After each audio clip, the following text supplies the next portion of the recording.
Seventh Aliyah in Parshas Yitro, we know that we conclude after Matan Torah that it says V'chol ha'amorim et hakolot ve'alepidim, and it says Vayanu v'yamdu mirachok. They all had a fear and intrepidation. As Rashi writes, there was a ziyah, they were shaking around.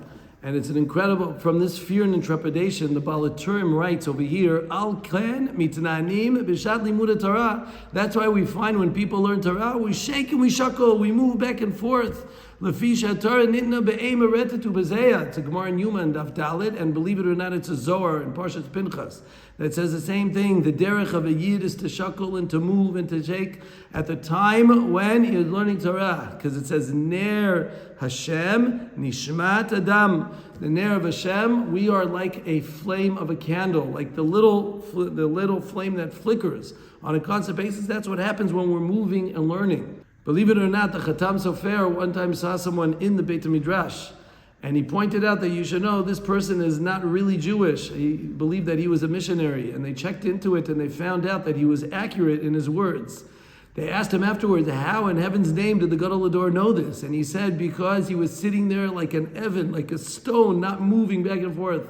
The derech of a yid is a little bit to move, to have a little bit of life to him, to go ahead and to pull himself out of it, to take himself and not to sit in, if I could say, in a lazy type of way. One who's active. Kol otzmatai tamrana, with all my bones I live to you, HaKadosh Baruch Hu.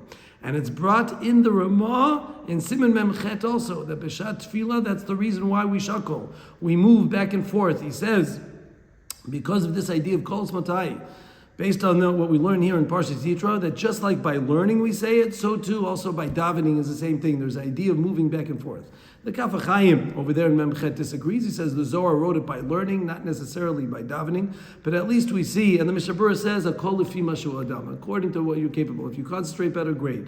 If not, not. But Al Kol Panim, we see from here an incredible idea that sometimes it's good to be active, to move, not to act in a lazy way, and that's the way you're able to completely absolve, to get yourself into your learning in a tremendous way. That's what the Midrash says, that Avram Avinu was the first one to shake a cradle. He says to shake a baby in a cradle.